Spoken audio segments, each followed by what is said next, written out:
ilmu dagang itu adalah ya ilmu yang memang paling dipakai di mana-mana. Iya. Minimal. Nabi Muhammad aja pakai ilmu Nah, dagang itu. ya. Karena kita mau melamar pekerjaan saja, kitanya harus bisa dagang. Minimal meyakinkan bahwa Iya. kita ini adalah orang yang siap bekerja.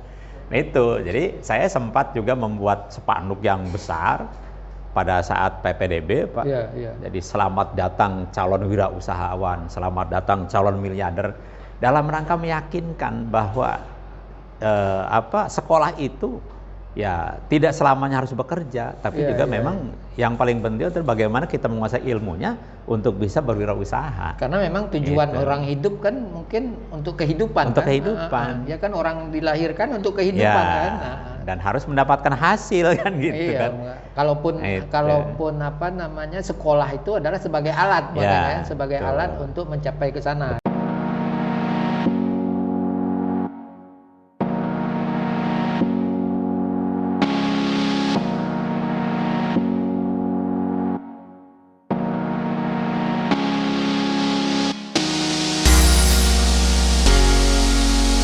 Assalamualaikum warahmatullahi wabarakatuh. Waalaikumsalam warahmatullahi wabarakatuh. Selamat pagi semuanya. Saya hari ini datang khusus ke SMK Negeri 7 Serang. Ingin ngobrol nih sebenarnya dengan Bapak Kepala Sekolah SMK 7, Bapak Subai, berkaitan dengan kegiatan-kegiatan yang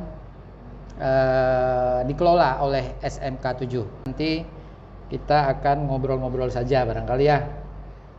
Mungkin ini kita melihat di luar sana. Di luar sana itu kan apakah masyarakat, apakah orang tua, apakah pemerhati ekonomi itu menganggap bahwa orang itu kalau udah lulus sekolah harus bekerja.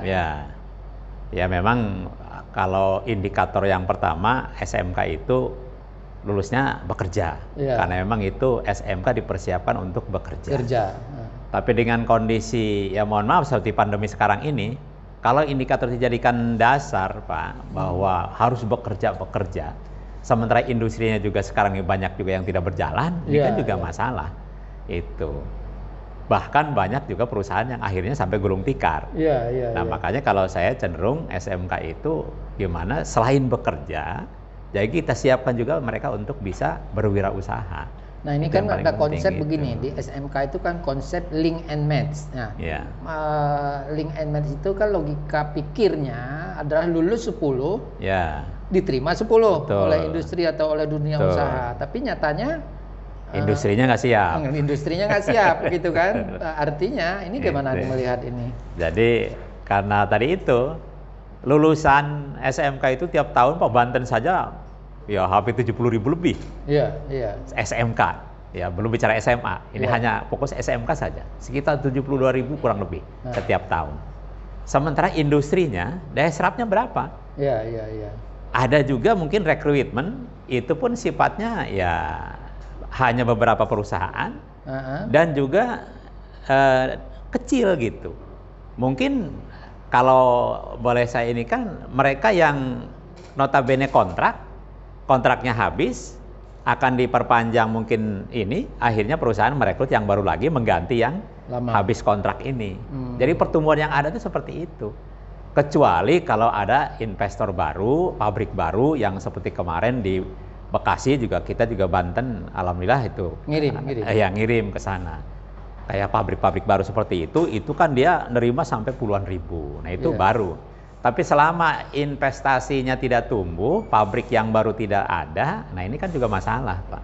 Itu, jadi makanya kalau kami tetap SMK 7 bagaimana mengajari di samping juga mereka siap bekerja, tapi juga harus siap terjun sebagai wirausaha. Walaupun diawali dari kecil-kecilan dulu gitu kan. Nah, konsep wirausaha yang mungkin dikelola oleh SMK 7 ini kan butuh butuh dorongan barangkali atau butuh pengetahuan atau butuh ide-ide yang memang bukan hanya di dalam sekolah, tapi kan kita mempersiapkan anak itu untuk setelah selesai sekolah, setelah lulus maksud saya. Betul. Nah ini bagaimana melihat seperti itu? Jadi saya sempat dari 2 tahun yang lalu lah, Karena apa itu, memang kalau berbicara usaha itu masyarakat melihat cenderung dagang, Pak.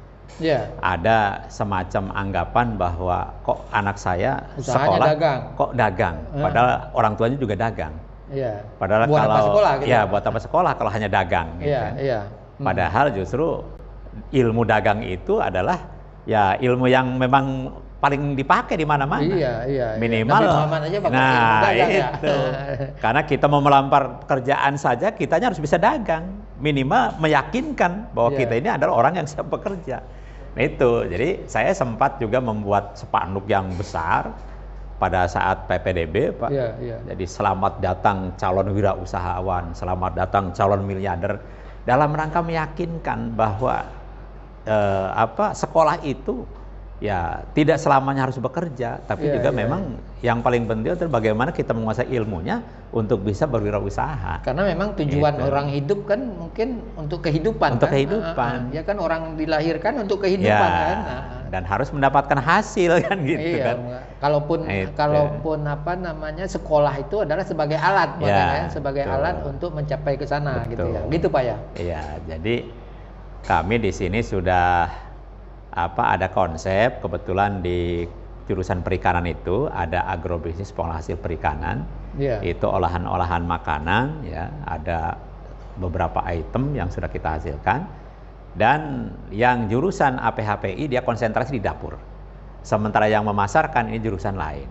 Awalnya memang ya setengahnya mereka tuh protes. Kenapa saya harus memasarkan? Tapi begitu dia mulai ada keyakinan, ada perasaan, rasa cinta terhadap ilmu itu, bagaimana dia mempraktekkan teori dengan praktek yang sebenarnya di lapangan, bisa mempengaruhi orang, bisa meyakinkan orang, berani menawarkan, akhirnya juga mendapatkan hasil. Contoh, kalau dia bawa 10 bungkus, kemudian keuntungannya 1 bungkus 3.000, kalau 10 sudah 30.000. Nah, untuk ukuran anak sekolah itu kan sudah luar biasa. Bisa nambah uang jajan, bisa nambah transport gitu kan. Jadi itu. Sehingga alhamdulillah sekarang jiwa-jiwa wirausaha ini sudah mulai tumbuh di anak-anak kita di SMK 7. Sudah ya. Sudah mulai gitu. Nah, kan ini kita berbicara itu mungkin di sekolah ini kan antara nih sekolah kan antara. Dari lahir sampai hidup itu adalah antaranya itu adalah adanya di sekolah pembelajarannya ini. Nah, konsep-konsep pembelajaran ini kan anak kadang-kadang itu hanya taunya ada dalam kelas saja, gitu kan. Nah, bagaimana itu kondisi yang di luar itu? Apakah di sini sudah diajarin juga? Ya, makanya kita juga mengarah ke konsep kurikulum kita itu memang kan kalau SMK idealnya kan banyak praktek, Pak. Bukan hanya teori. Bahkan bobotnya kan bisa 70 sampai 30. Itu atau 60 40 bobotnya. Jadi 40 teori, 60-nya praktek. Nah, makanya terkait dengan itu agar mereka punya pengalaman langsung. Karena hal-halnya teori kan orang cenderung kalau ngomong mah bisa, Pak. Tapi prakteknya yang susah kan gitu. Nah, ini kan semua juga kalau teori mah saya yakin kompetensi dia udah punya gitu ya. Itu. Ya kan sekarang ini udah kompetensi sudah punya dan segala macam sudah punya, tapi rupanya nggak cukup gitu ya. Itu. Kan yang paling penting justru praktek di lapangannya. Nah, makanya ini kita ajari anak-anak kita ini ya, saya pikir untuk semua jurusan lah gitu ya, sesuai dengan bidang keahliannya. Ya, bagaimana caranya agar sekolah itu sudah betul-betul bisa konsep teaching factory yang digaung-gaungkan oleh pemerintah itu adalah terutama dari kementerian, bahwa bagaimana caranya belajar itu sudah bisa menghasilkan produk, dan produk ini sudah bisa langsung dipasarkan. Nah, makanya kita juga selalu kalau membuat produk itu bagaimana caranya supaya bisa dipasarkan dan harus ada quality controlnya. Itulah makanya kita juga menggandeng beberapa usaha seperti ini, Pak, yang multimedia ini. Kita ingin teaching factory-nya adalah sudah betul-betul nanti setelah mereka lulus itu sudah bisa praktek langsung di lapangan. Bisa acara weddingan atau acara-acara apa, buat studio foto. Nah, otomatis kan ada quality control-nya. Nah, quality control-nya salah satunya kita menggandeng dari Twin Studio yang memang sudah untuk masyarakat Banten mah sudah tidak asing lagi. Tidak asing gitu ya. Jadi itu sebagai quality control, dan saya sudah berdialog juga dengan dengan ownernya dari Twin Studio, artinya bahwa kalau kita berbagi itu insya Allah rezekinya juga berbagi tambah, berbagi gitu ya. Tambah berkah, tambah banyak. Jadi tidak ada istilah merasa tersaingi, tapi justru semakin kita banyak memberikan ilmu ke orang, maka semakin banyak nah, rezekinya gitu kan? Juga semakin banyak. Jadi itu salah satu yang sedang kita bangun gitu ya. Nah, ini contoh yang jurusan multimedia ini alhamdulillah kita sudah, ya walaupun masih sederhana, tapi kita sudah bisa punya studio yang tadi itu dikawal langsung oleh praktisinya gitu. Bukan lagi hanya teori di sekolah. Karena kalau teori di sekolah mungkin ya biasa-biasa saja. Biasa-biasa saja. Tapi kan sentuhannya akan berbeda manakala ini oleh orang yang ahlinya gitu. Begitu. Nah, mungkin bisa nggak Pak, kan kalau dilihat kompetensi, ya kan, di luar ini berkompetisi, di dalam itu kita menyiapkan kompetensi, kan gitu kan. Nah, kompetensi di dalam ilmu kompetensi itu ada 3 indikator barangkali ya. Nah, 3 indikator ini adalah, pertama adalah pengetahuan, kedua adalah skill atau keterampilan, dan ketiga adalah attitude atau sikap. Nah, ini bagaimana Bapak melihat kalau kita kolaborasi, mana yang harus lebih besar di dalam untuk mensukseskan anak-anak atau mensukseskan ini? Karena kan sekarang ini kalau kita lihat dia berkompeten loh, gitu kan? Ternyata berkompetennya memang ijazahnya atau sertifikatnya. Tapi ketika dia itu menggunakan alat yang dipraktekkan di sekolah, ya mungkin di sana itu menjadi malas, menjadi apa? Nah, ini bagaimana Pak? Jadi kita memang, ya saya pribadi Pak, karena sering juga berkunjung ke industri, bahkan juga rekrutmen beberapa perusahaan ada di kita. Jadi saya hampir punya kesimpulan bahwa sebenarnya yang nomor 1 itu memang akhirnya sikap karakter, attitude-nya itu. Karena kalau kompetensi bisa dilatih, ya. Kemudian pengetahuan juga bisa sambil berjalan. Tapi kalau sudah sikap itu memang agak susah. Ibarat kalau pepatah mah apa itu? Kalau petani itu punya golok tapi nggak bisa gunain golok gitu ya. Gitu. Jadi untuk sikap ini kita juga akhirnya bekerja sama dengan Kopassus.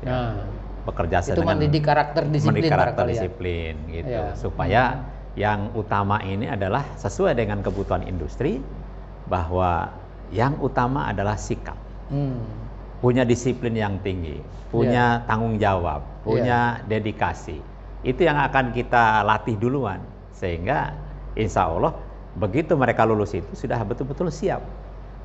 Siap di industri, siap juga untuk berusaha. Karena jangan salah, walaupun dia dagang, kalau nggak punya karakter ya tetapnya dagangnya nggak benar, nggak jujur. Nggak bisa apa namanya, mungkin berantem mulu di sana ya, mungkin ribut mulu ya.